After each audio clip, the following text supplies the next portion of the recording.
Karena Allah Rasulullah mengatakan, perbaiki sholatmu, Allah akan memperbaiki hidupmu. Nah, di sana seperti itu. Begitu waktu sholat masuk, semua kantor tutup. Semua mall tutup. Sehingganya Allah yang antar rezekinya ke sana. Berapa ribu jamaah umroh setiap tahun, setiap hari, berapa juta jamaah haji setiap tahun. Allah yang ngantarin rezekinya ke situ. Jadi ada seorang pengusaha baja di Serang, Banten, contohnya seperti itu. Pas dia naik haji dilihatnya, kenapa ekonomi orang di sini begitu maju? Rupanya dilihatnya mereka itu untuk hadir sholat berjamaah itu semangatnya tinggi. Bahkan di YouTube itu viral laki-laki yang udah 40 tahun di saf pertama. Dia sering pakai turban hitam. Jadi kalau ada sorotan tuh di Madinah sholat berjamaah, itu laki-laki pakai turban hitam tuh paling viral itu. Udah 40 tahun dia di saf pertama, pedagang itu, Pak. Jadi apa kata Rasulullah, siapa yang mengejar akhirat, kemewahan dunia yang akan tunduk kepadanya. Begitu dia pulang ke Indonesia, habis naik haji, dipanggilnya semua karyawannya. Mulai besok, semua kalian sholat berjamaah zuhur dan asar. Karena yang di kantor cuma zuhur dan asar. Siapa yang tidak sholat berjamaah, saya pecat. Sebagian karyawannya ngomong di belakang, Allah baru-baru pulang haji itu, maklum aja lah kita. Lagi-lagi josnya imannya. Datang seorang staf mengatakan, maaf Pak, kalau kita matikan mesin produksi di antara kedua waktu itu, zuhur dan asar, satu kali mematikan mesin kita rugi 30 juta loh Pak. Berarti kalau 2 kali 60 juta. Kali 6 hari kerja, 360 juta. Bapak rugi banyak jadinya Pak. Tidak masalah bagi saya. Tutup pun perusahaan ini asal kita berada di jalan Allah, saya nggak peduli. Yang penting gaji kalian tidak akan saya potong. Semangatlah karyawannya. Nanti coba lihat di YouTube, pengusaha baja di Serang, Banten yang mengutamakan sholat jamaah. Makin hancur perusahaannya itu makin maju. Ternyata makin maju. Rugi 1 M Allah ganti 10 M. Dimanja abil hasanati falau asru amsalihah. Satu yang kita buat 10 kali lipat diganti Allah. Nah jadi ini yang harus kita introspeksi diri. Jadi wajar-wajar aja kadang hidup kita ini susah. Kita harus terima gitu. Aku nggak bisa seperti itu. Jadi akhirnya kita ridho aja gitu. Apapun yang terjadi ya udah, berarti ini yang dari Allah yang terbaik. Sebelum kita bisa seperti yang disampaikan oleh Rasulullah SAW. Dulu kita ingat, ada sahabat Rasulullah tuh mata buta, badan lemah. Jadi dia ngajukan uzurnya ke Rasulullah. Ya Rasulullah, mataku buta, badan aku lemah. Kadang tidak ada yang menuntun ke jalan ke masjid. Boleh tidak aku sholat di rumah? Kata Rasulullah, dengar tidak suara azan? Dengar ya Rasulullah. Tidak ada keringanan untukmu. Kau tetap hadir berjamaah. Itu udah buta, matanya lumpuh badan. Kita sehat walafiat, oke lah kalau kerja, ada uzurnya. Karena kita kerja sama orang. Berarti ada keringanan untuk tidak sholat berjamaah. Karena kita menjaga harta majikan kita. Tapi kalau pas kita di rumah, kan lapang-lapang aja sebetulnya. Nah, tapi nggak mau kita. Jadi, akhirnya Allah juga tidak memperhatikan hidup kita jadinya. Nah, Ibnu Umi Maktum itu, begitu terdengar suara azan subuh, oh, udah langsung jalan dia dari rumah. Langsung jalan dari rumah, sempat jatuh, bangun lagi, jalan lagi, jatuh lagi, langsung seorang pemuda memeluk tubuhnya. Pak, biar saya antar Bapak ke masjid. Diantar oleh pemuda ini ke masjid. Pulang, dibawanya balik. Besok Bapak tunggu aja di rumah, Pak, biar saya yang jemput Bapak. Cuman udah beberapa hari curiga Ibnu Umi Maktum, kau sering antar aku ke masjid, apa kau tidak sembahyang? Aku iblis, Pak. Kenapa kau buat baik sama aku? Aku bukan buat baik sama Bapak. Bapak jatuh pertama kali itu banyak dosa Bapak yang diampuni Allah, rugi aku. Pas Bapak jatuh lagi, dosa keluarga Bapak pun diampuni oleh Allah, tambah rugi aku. Sempat Bapak jatuh lagi, banyak orang yang terampuni, daripada aku rugi, biarlah aku bantu. Jadi iblis itu, daripada rugi banyak, biar dia nolong. Dia bisa berbuat baik asal amal kita tidak nambah. Kenapa Rasulullah menyuruh betul kita ini untuk sholat berjamaah? Coba aja bayangkan, kita sholat jamaah Isya saja, pahalanya sama dengan sholat setengah malam suntuk. Sholat subuh berjamaah sama dengan 1 malam suntuk. Berapa banyak dosa yang terampuni kira-kira? Berapa banyaknya? Dosa kita ini banyak. Sanggup kita sholat dari habis maghrib 100 rakaat? Tidak mungkin sanggup. Jadi dengan cara itulah dosa-dosa masa lalu kita terhapuskan. Kan dulu ini kita pasti adalah kelakuan yang tidak. Berapa banyak perempuan yang mengiyakan laki-laki, rupa tidak jadi, duitnya diterima ya. Yang kita tahap kelakuan kita. Dengan cara itu Allah kasih peluang. Kalian sholat berjamaah, banyak aku ampuni dosa-dosa kalian. Nah setelah itu, kenapa Rasulullah sampai mengatakan, kau tetap harus datang ke masjid walaupun dalam keadaan merangkak? Berarti sangat besar keutamaan. Kalau sempatlah laki-laki di Indonesia ini sholat jamaah, beda dengan perempuan. Kalau perempuan sholat sendiri dia malah lebih baik. Malah lebih baik dia sholat sendiri. Kita laki-laki ini ya, makanya lowongan kerja di Indonesia ini banyak perempuan yang diterima daripada laki-laki.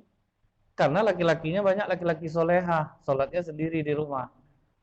Itu laki-laki solehah. Laki-laki itu kan sholatnya berjamaah.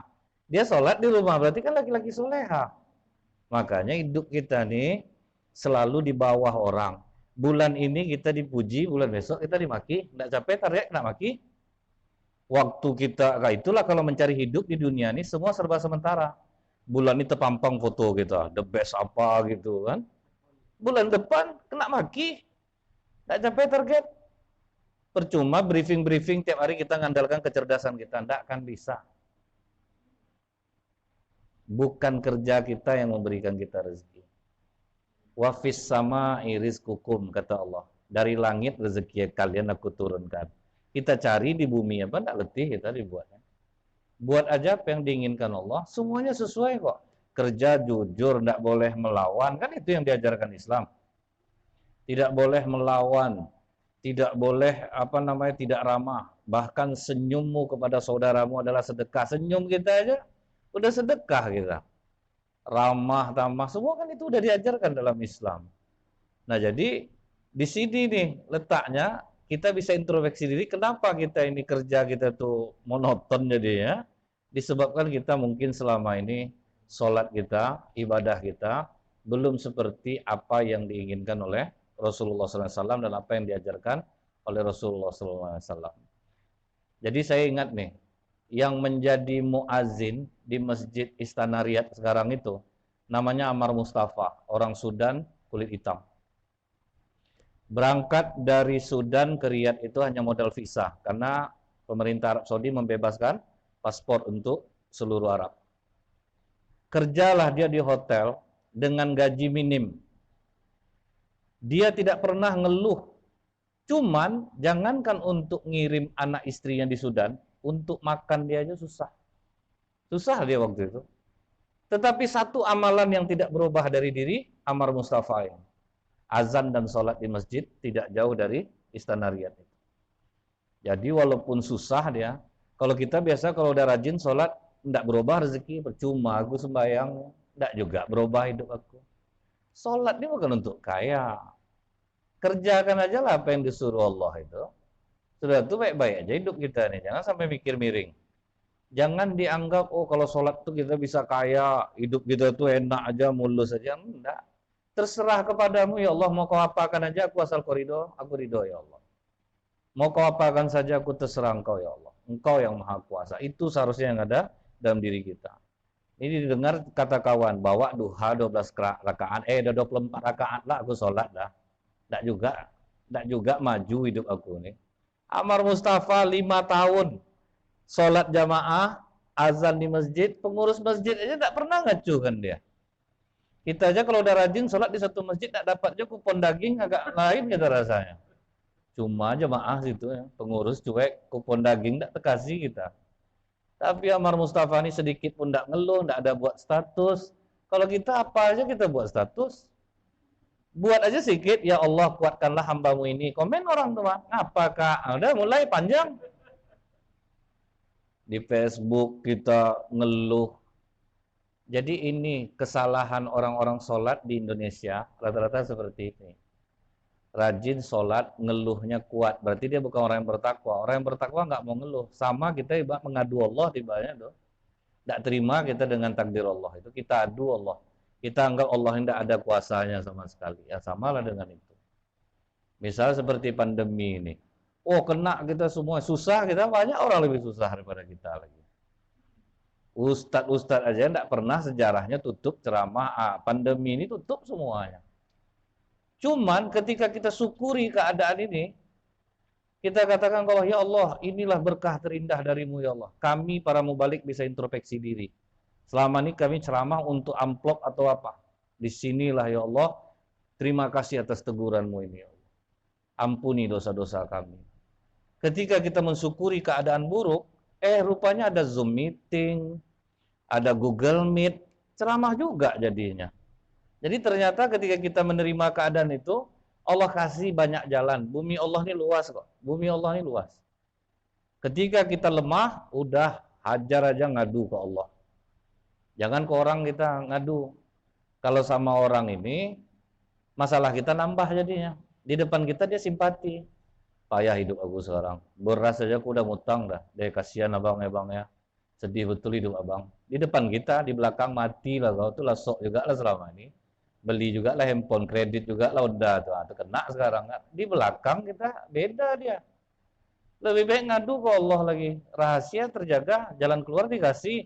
Dan Allah merasa dia dibesarkan. Allah merasa dia dibesarkan kalau kita ngadu ke Allah. Sampai kata Ummul Mukminin Aisyah, sendal kalian putus pun ceritakan ke Allah. Sampai hal yang sesepele itu. Kita apa yang tidak kita ceritakan di medsos? Semua kita ceritakan. Tidak ada yang rahasia lagi. Semua kita ceritakan. Di sinilah kita kena sekarang ini. Ammar Mustafa mengajarkan kita, semua yang terjadi itu yang terbaik. Walaupun dia tidak kaya-kaya dengan sholat itu, dia tetap sholat. Dia tetap azan. Orang tidak mengacukan, dia tidak peduli sama dia. Akhirnya setelah 5 tahun, kawannya yang disuruh khawatir. Akhirnya kawan-kawannya ngumpul. Ammar, kau jangan tersinggung dah. Kau kan udah lama tidak pulang ke Sudan. Kau tidak ngirim. Tapi kami salut. Allah memberikan rezeki kau istri yang soleha. Yang tidak pernah menuntut uang belanja kepadamu. Itu pula rezekinya. Karena rezeki ini bukan cuma uang. Kalau uang kita katakan rezeki, coba pergi besok ke pengadilan agama, kan dekat sini itu. 80% yang mau bercerai itu orang kaya, bukan orang miskin. Dulu saya menyangka faktor ekonomi membuat rumah tangga orang hancur. Pergi ke pengadilan agama. Tengok 80% orang kaya yang mau bercerai. Sampai ada saya satu ketemu ibu-ibu, pembantunya aja di rumah 8 orang. Yang ngepel, nyapu beda, yang belanja ke pasar beda, yang ngasuh anak beda, yang jagain kolam beda. Kan senang itu, di atas kertas kan kita anggap dia senang. Sampai saya bilang, enggak nyesal ibu pisah sama bapak, bu. Ibu kehilangan segalanya loh, bu. Enggak ada harta itu atas nama ibu. Ustadz, dapat aja saya suami soleh, Ustadz. Miskin saya sama dia. Ustadz tahu enggak, kata Ustadz bahagia kita jadi orang kaya, Ustadz. Punya Alphard seminggu biasa aja. Pengen apa kita? Oh pengen iPhone Pro Max 20 juta seminggu biasa aja. Kita waktu pertama beli motor kita pandang tiap menit kan. Seminggu sudah tuh biasa aja. Itu maksudnya dunia ini sementara. Hampir saya daftar lagi. Kalau tahu ibu tuh ngomong gitu tuh. Cuman kalau enggak jaga-jaga image lah, mau rasanya gitu. Sama saya aja lah bu, mungkin mau ibu tuh mungkin. Dan hebatnya lagi, yang tertinggi perceraian di Pekanbaru ini siapa coba? Guru. Dulu waktu hidup guru susah, rumah tangganya enak. Semenjak banyak proyek, masukkan anak sekian juta, dana bos sekian, sejak itulah mulai bertengkar. Jadi ini ingat, jangan dikira rezeki itu cuma uang. Dapat kawan-kawan soleh Ammar Mustafa nih. Kami nyumbang-nyumbang lah Ammar, belikan tiket kau pulang sedikit oleh-oleh buat keluarga kau di Sudan. Alhamdulillah ya Allah. Kalau memang itulah kawan-kawan aku ini mau seperti itu, oke, aku pulang ke Sudan. Satu hari sebelum berangkat ke Sudan dia duduk aja di masjid sampai Ba'da Isya. Habis Ba'da Isya jalan kaki pamit sama pengurus, dia mulai jalan kaki ke bandara. Enggak ada minta antar orang. Akhirnya menjelang subuh sampai di bandara, dia sholat subuh di bandara, menunggu jadwal keberangkatan sekitar jam 9 atau jam 10 pagi.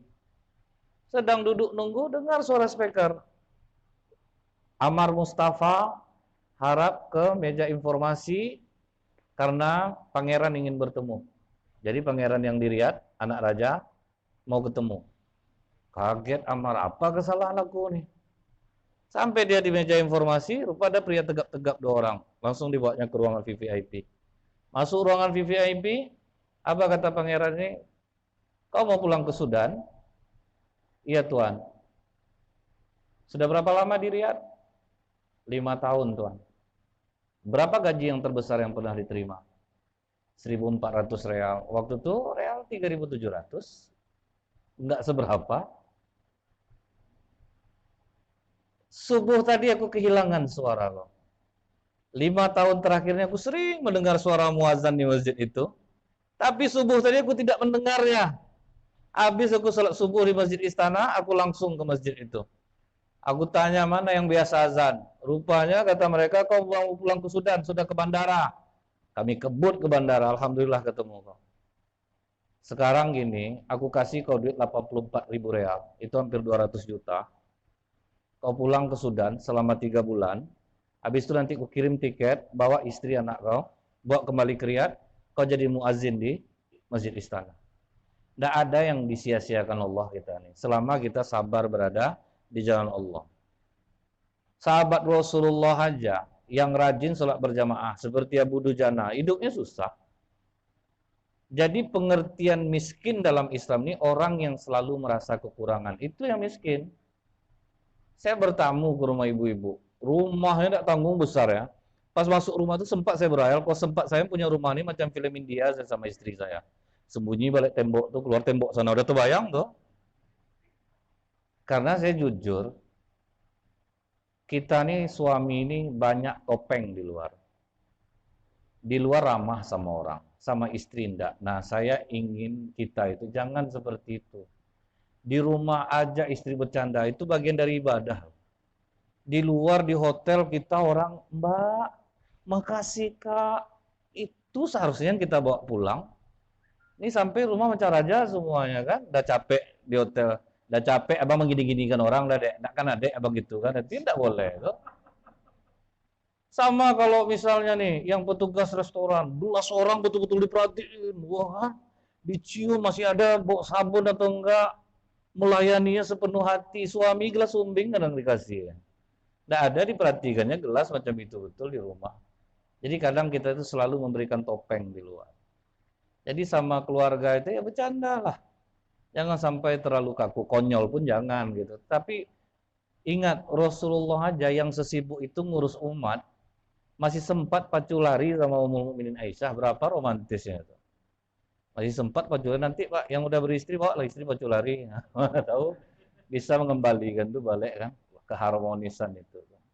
Jadi sudah terbayang, sempat saya punya rumah kayak gini nih. Udah nih. Bercanda nih tiap hari nih lari-larian mungkin nih. Tapi apa kata ibu tuh justru dia nanya ke saya, Ustadz, kenapa orang rajin sholat tuh hidupnya itu susah secara materi? Saya jujur aja Ustadz, lama saya udah nggak sholat nih, kenapa saya dikasih Allah kaya? Saya bilang sama ibu tuh, orang yang kaya tuh orang yang merasa cukup dengan kebutuhannya, itu kaya. Orang miskin, orang yang selalu merasa kekurangan. Ibu udah dikasih Allah sebanyak ini sudah cukup atau masih kurang? Masih kurang Ustaz. Berarti ibu miskin. Jadi itu definisi miskin itu selalu merasa kekurangan. Jadi jangan kita anggap rezeki itu cuma uang. Kita memang susah hidup. Dapat istri yang tidak menuntut, masih rezeki sama kita. Pokoknya saat kita rajin sholat, pasti Allah ganti-ganti itu. Mana-mana rezeki kita yang kurang, dipadatin Allah dengan nikmat yang lain. Itu udah jelas. Dipadatin Allah dengan nikmat yang lain. Waktu itu ada staf dosen, staf di sebuah kampus Pekanbaru. Dia udah S2. Adik-adiknya udah pada ngajar, dia belum juga, dia masih di TU.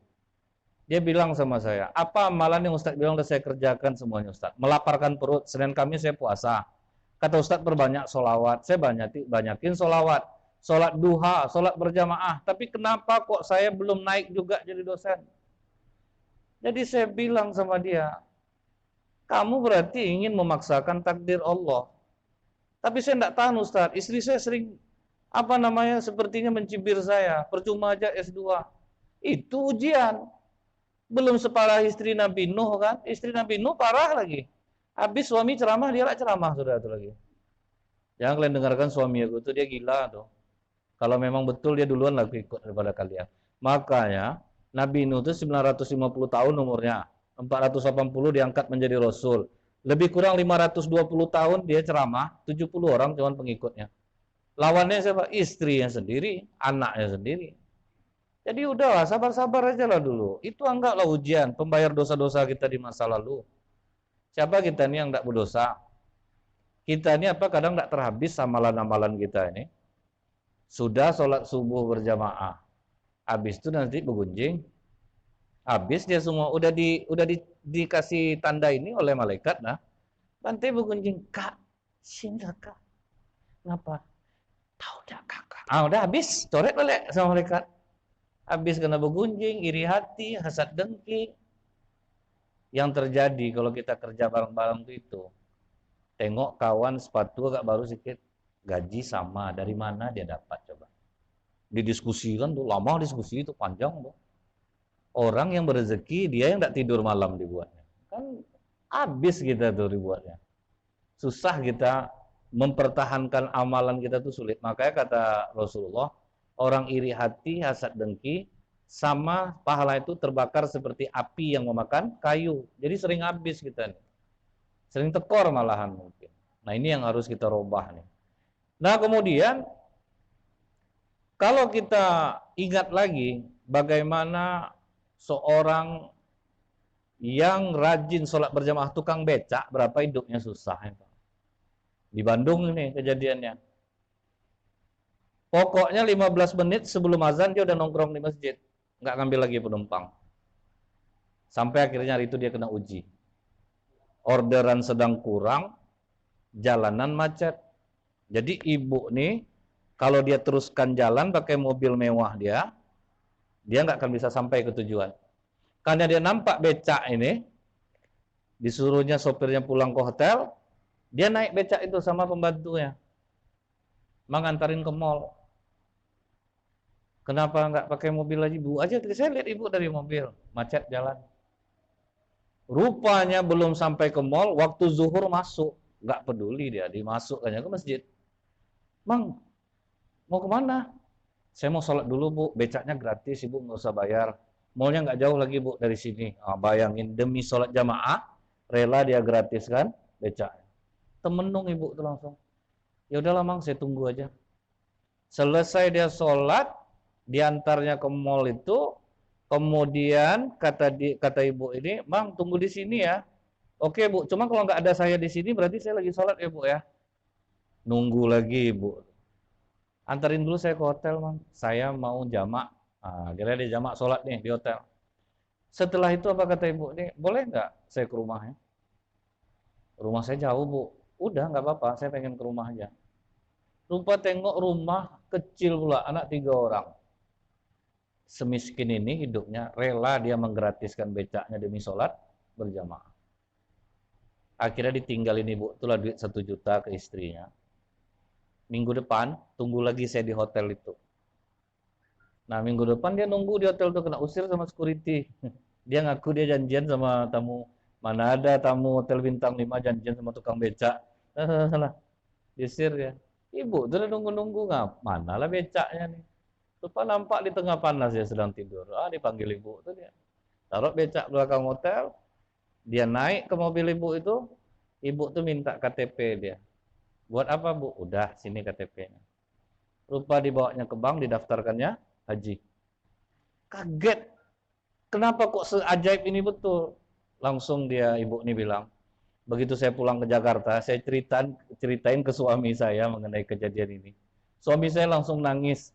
Kita aja yang udah sebanyak ini dikasih Allah, kadang sering telat ibadah. Ini rela menggratiskan becak demi sholat berjamaah. Jadi secara tidak langsung Mamang udah menyadarkan kami. Makanya ini hadiah dari suami saya. Udah didaftarkan haji, kemudian ditanya lagi, Mamang bisa bawa mobil nggak? Bisa, mau nggak jadi sopir saya di Jakarta? Anak saya masih butuh bimbingan Bu. Jadi apa ya, kalau dibeliin oplet mau nggak angkutan kota ini? Waduh nggak enak saya Bu, ini kan bahasa basi orang Indonesia tuh kan. Waduh nggak enak saya. Sama macam kami Ustadz ini kadang dikasih, apa nih ya, kan macam terkejut lah kan. Betul nggak dikasih, kita menung di jalan baru tahu. Saya nggak mau saya basa-basi, dikasih ambil orang ngasih, ambillah. Mematok yang nggak boleh, nah, itu yang dipatok, itu yang nggak boleh.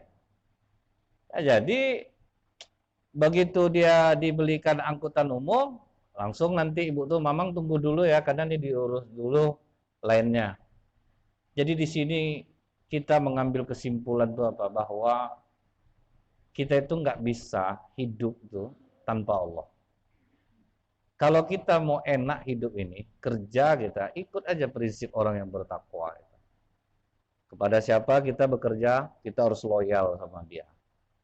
Jangan pernah berpikiran kita untuk miring. Nah, jangan pernah berpikir untuk miring. Kemudian sholat jangan sampai ditinggalkan. Lihat nanti keajaiban Allah. Sekarang kita doa minta kaya. Kenapa tidak dikasih Allah? Karena belum siap kita menerimanya. Tapi kalau Allah itu akan mengabulkan doa kita pada saat dan waktu yang tepat. Ada seorang mertua, bapak-bapak sama istrinya, setiap sholat berdoa minta kaya. Tapi dia nggak pernah kaya. Cuman akhirnya Allah jawab dengan apa? Dia dapat menantu orang kaya. Sampai di Instagram tuh saya lihat, sedih juga saya, ditutupnya mata mertuanya, dibuatkannya rumah mewah untuk mertuanya, dibeliinnya mobil bagus. Ini buat papa sama mama. Ah, kemana mau dicari itu? Jadi doa kita ini tidak ada yang ngambang sebetulnya. Semua dijawab Allah, cuma kadang tertunda karena dosa. Udah mau dikabulkan Allah nih, rupanya khilaf kita. Kita khilaf, mundur lagi dia. Tapi kalau sempat kita istiqomah, maju terus, udah pokok aku nggak peduli lah, pokok aku maju. Aku pengen di jalan yang baik. Susah memang hidup kita, tetapi yakinlah nanti Allah akan ganti semua kesedihan kita itu.